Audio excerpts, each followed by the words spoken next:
Hello everyone, in this video I'll be showing you the most OP Mael build in Act 3 of Clair Obscur Expedition 33. Mael is the most powerful character in the game, and she can become literally unstoppable, one-shotting bosses. Well, I'll be showing off first the Luminas and Pictos that we want. We want to achieve at least 100% critical hit chance, so if you overshoot that's fine, doesn't really matter, but as long as you're able to hit that 100%. There's also a Picto that can increase your critical hit chance by 25% on burning targets, so you can hit the 75 cap there and then use the Picto there. But for the Pictos, I'm using ones that's going to give us that critical hit rate around 100%, so Fueling Break, which will give you double burn on the target whenever you break them, and she has a really useful move that can break. In addition, we also have the Second Chance. This has a 40 cost of Lumina points, so this will revive her once per battle. Very useful, and it gives her a good amount of health and critical hit rate. And also we got ourselves the Charging Critical, which will give us a 20% gradient charge on a critical hit once per turn. And on top of that, it also gives us a 35% critical hit rate. So really nice. But for Luminas, typically we want everything that's going to boost up her damage. I'll just go through all the ones that I've selected here. So Accelerating Shots, a 20% chance to gain Rush on free aim shot. It's nice because the more speed we have, the better. At Death's Door, 50% more damage if health is below 10%. So there are some bosses that'll put you at 1 health point, and this can be extremely useful as it basically gives you another 50% damage. Augmented Aim, more damage in your free aim shots, as we want to use that to set up Marked. I also have the Breaking Death, as we do have the Second Chance Picto, so if she goes down, it'll fully charge up the break bar on a boss, which is very useful. Breaking Burn, 25% increased break damage on burning enemies. That's massive because you always want to have burn on the enemies, so an extra 25% damage is massive. And we also have the Augmented First Strike. A little asterisk on this one. This does apply to free aim shots, so you want to make sure that your first attack in combat is going to be a attack that's going to have a lot of damage, and best with the Medalum weapon, as it's going to have you in your virtuose stance. Also the Breaking Shots, 50% break damage with free aim shots. Burn Affinity, we already had that. Basically, Burn Infinity is going to give you 25% increased damage on a burning target, and this will give you increased break damage. So both of these are really nice because we're always going to have targets burning. Burning Shots, 20% chance to apply a burn on a free aim shot, also massive. Charging Weakness, which will give you a 50% gradient charge. We want to use Gamage, which is a very powerful gradient attack she has. Charging Mark, 20% gradient charge on hitting a marked target once per turn. Charging Critical, 20% chance on a critical hit once per turn. The Cheater Picto, this one is very powerful. It does have 40 points to use, but allows you to play twice in a row, which is massive because you can break a target and then go again. And also we got ourselves a Critical Break, 25% increased break damage on critical hits, which we'll be doing all the time, so we have a nice boost to overall break damage. Dodger, enough said. Energizing Burn, +1 AP on applying a burn, which we can on our free aim shots. +3 AP on breaking a target, which is nice because if we break a target, we can go again and deal extra damage. Double Mark is essential. Mark requires one more hit to be removed. We want to have this on pretty much everybody because Mark is extremely useful. Energizing Shots, this is very nice because you can sometimes get your action points back on free aim shot. This is pretty much essential. I definitely recommend having it. Energizing Start, more energy at the start of a battle is super important. Also the Energy Master. With this, we're able to get our max stacks of action points right at the start of combat, so that's super useful. Fueling Break. Breaking a target doubles this burn amount. We always want to have burn up, so lengthening that is super useful. Gradient Break, 50% gradient charge on a break, which is, again, also very useful. Glass Cannon, I think this works well at Mael, increasing your damage by 25%, but taking 25% more damage yourself. Full Strength will give you a 25% increased damage on full health. Healing Share, which will give you heals from other enemies or other teammates, which can keep you at full health. Immaculate, 30% increased damage until a hit's received. This works with the Augmented First Strike, so you can literally one-shot a lot of people with all this extra damage. Apply Mark on break, enough said, Mark super useful. Powerful Mark, which will give you powerful on applying Mark. Painted Power, obviously you need that. Marking Shots will apply Mark on free aim shot. This one is essential. You should always have this equipped on every single character. Rewarding Mark, +2 AP on dealing damage to a marked target. So again, this is nice because you can mark a target and then get your action points back on a free aim shot. Revive with 100% health once per battle, as mentioned. Shortcut, play again once hitting 30% health. This is super useful because this means that you'll likely get extra damage in. Stay Marked, 50% chance to apply a mark when attacking a marked enemy. Very useful. Anything with marked, super good. 50% increased break damage on base attack. It's not super essential, but it's only 1 point. And more damage if you're fighting alone. These two only cost 1, so they're worth having. Not always equipped, but sometimes. I also like to have the Tainted, so 50% increased damage for each status effect on self, as there's a lot of statuses that you can have, and Sometimes you don't even realize you got inflicted by a status, and you can apply them to yourself with Stendhal, so really good. And then on top of this, we also have the teamwork, 100% or 10% increased damage while all allies are alive. Anything with damage is massive. And the weakness gain, +1 AP on hitting an enemy's weakness once per turn. So yeah, anything that's going to give us action points and more damage is very well useful.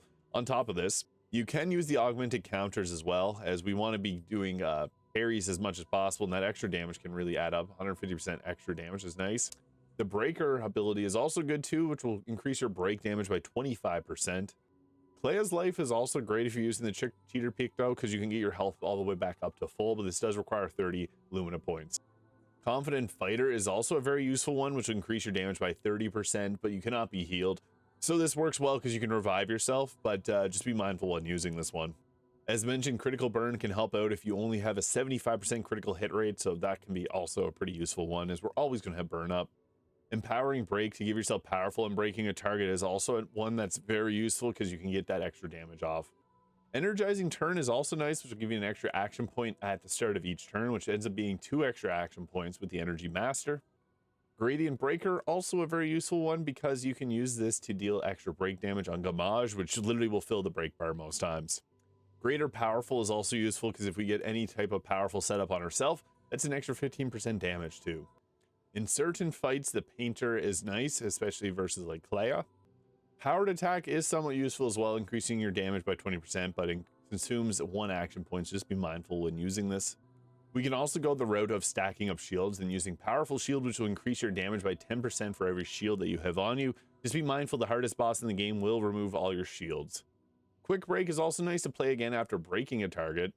And roulette is also a useful one, and especially against certain fights, because sometimes you can double your damage or you do half damage. So this can be extremely useful, and just a roulette as the name implies. Stun boost is also nice because if you're able to stun a target and break the posture, you can get 30% increased damage, which is very useful.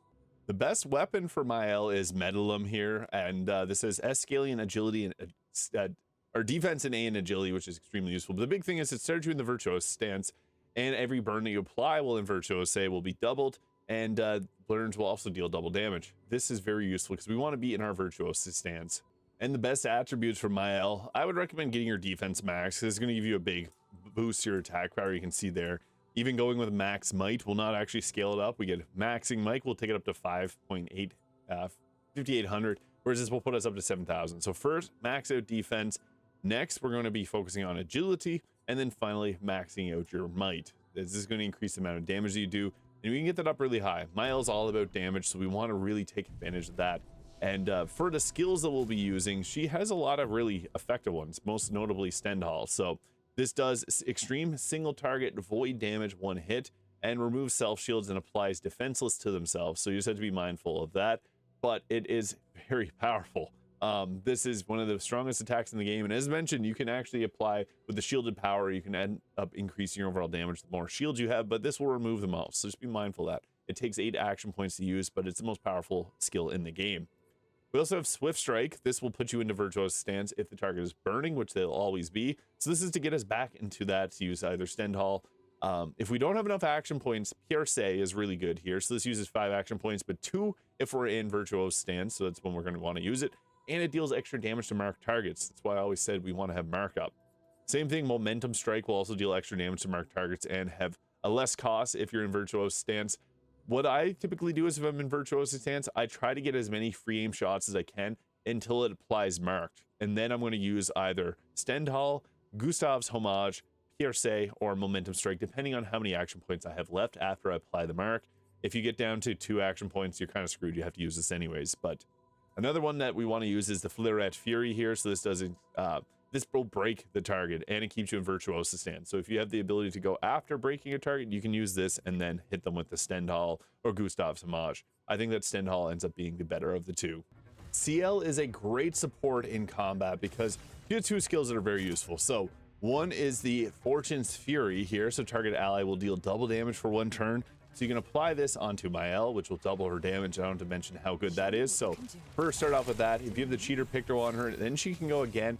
And then we're going to use Intervention. Target ally plays melee and gains 4 action points. So you can use that to set up. she'll do double damage. That's pretty much Ciel's turn in combat, is to go in and then let Mael do her massive amounts of damage. So I'd actually recommend to first start off with a Stendhal on any target that has a mark applied. So this one here has mark from Verso, and you're gonna see it does a massive amount of damage. So boom, 29 million. Yeah, I don't have to mention that twice, how powerful she is, because with that she gets all those extra damage boosts. And as I mentioned, if you do the first attack in combat as a skill without doing a free aim shot, you get that boost to damage, so that becomes extremely effective. And then you can also use your you can use Phoenix Flame to apply burn on all enemies if you want to, but Gamage is the big one that you want to use here. Virtuose Strike is also good because it does 5 hits, but it'll put you into your Virtuose stance, so that's really effective as well. And I would recommend using that Virtuose Strike anytime that you can, especially once you have your full team set up to be able to get extra gradient charges in, because then it puts her back into Virtuose, and you can use that at the start of combat as well. And again, Mael is going to do Mael things. Gustav's Homage is nice too if you want to leave marked on the target, and it'll put you into your Virtuose stance as well, so that can be a decent skill to have as well. But I think that Stendhal just obviously is the most powerful skill in the game, so we may as well use that because you can one-shot bosses like it's nobody's business. 29 mil on an attack is pretty crazy, but that just goes to show Mael is the most powerful character in this game. So that's the most OP build for Mael in Clair Obscur Expedition 33. If you found this video useful, please hit the subscribe button below, and I hope you have an incredible day. We'll see y'all in the next video.